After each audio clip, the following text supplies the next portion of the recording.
తెలంగాణ ముఖ్యమంత్రి రేవంత్ రెడ్డి వాళ్ళ ఉమ్మడి ఆదిలాబాద్ జిల్లాలో పర్యటించనున్న నేపథ్యంలో రాజకీయ వాతావరణం వేడెక్కింది.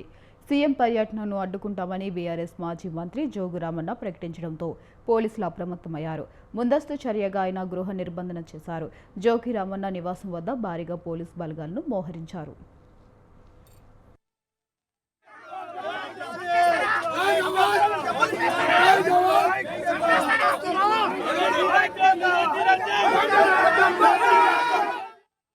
రాష్ట్రంలో త్వరలో మున్సిపల్ ఎన్నికల నోటిఫికేషన్ వెలువడనుండడంతో కాంగ్రెస్ పార్టీ ప్రచార వ్యూహాలకు పదును పెడుతుంది.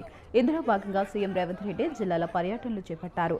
నేటి పర్యటనలో నిర్మల్ జిల్లాలో సదర్ మడ్ బ్యారేజీని, ఆదిలాబాద్ జిల్లాలోని చనక కొరట పంప్ హౌస్ను ఆయన ప్రారంభించనున్నారు. ఈ అభివృద్ధి కార్యక్రమాలతోనే స్థానిక సంస్థల ఎన్నికల ప్రచారానికి శ్రీకారం చుట్టాలని కాంగ్రెస్ భావిస్తుంది. అయితే ముఖ్యమంత్రి పర్యటనను అడ్డుకుంటానని నిరసన తెలుపుతామని జోగు రామన్న హెచ్చరించిన నేపథ్యంలో ఎలాంటి అవాంఛనీయ ఘటన జరగకుండా ఉండేందుకు పోలీసులు చర్యలు తీసుకున్నారు. ఈ పరిణామంతో ఆదిలాబాద్లో స్వల్ప ఉద్రిక్తత నెలకొంది.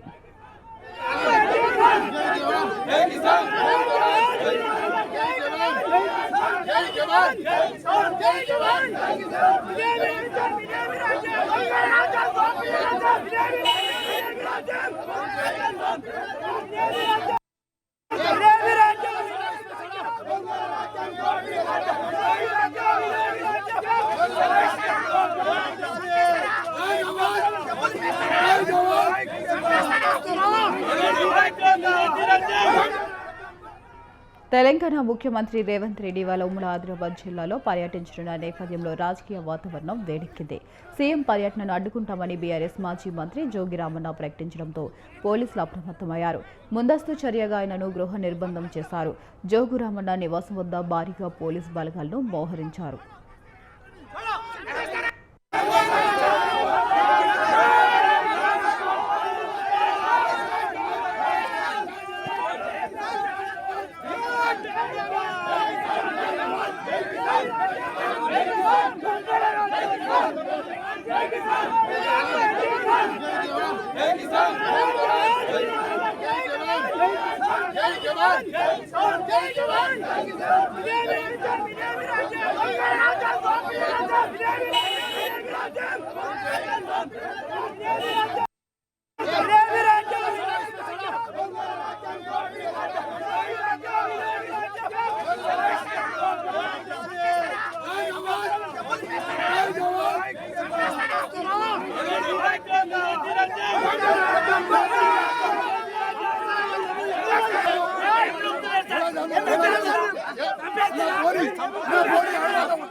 రాష్ట్రంలో త్వరలో మున్సిపల్ ఎన్నికల నోటిఫికేషన్ వెలువడనుండడంతో కాంగ్రెస్ పార్టీ ప్రచార వ్యూహాలను పదును పెడుతుంది.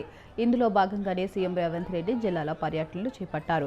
నేటి పర్యటనలో నిర్మల్ జిల్లాలో సదర్ మడ్ బ్యారేజీని, ఆదిలాబాద్ జిల్లాలో చనక కొరట పంప్ హౌస్ను ఆయన ప్రారంభించనున్నారు. ఈ అభివృద్ధి కార్యక్రమాలతోనే స్థానిక సంస్థల ఎన్నికల ప్రచారానికి శ్రీకారం చుట్టాలని కాంగ్రెస్ భావిస్తుంది. అయితే ముఖ్యమంత్రి పర్యటనను అడ్డుకుని నిరసన తెలుపుతామని జోగు రామన్న హెచ్చరించిన నేపథ్యంలో ఎలాంటి అవాంఛనీయ సంఘటనలు జరగకుండా ఉండేందుకు పోలీసులు ఈ చర్యలు తీసుకున్నారు. ఈ పరిణామంతో ఆదిలాబాద్లో స్వల్ప ఉద్రిక్తత నెలకొంది.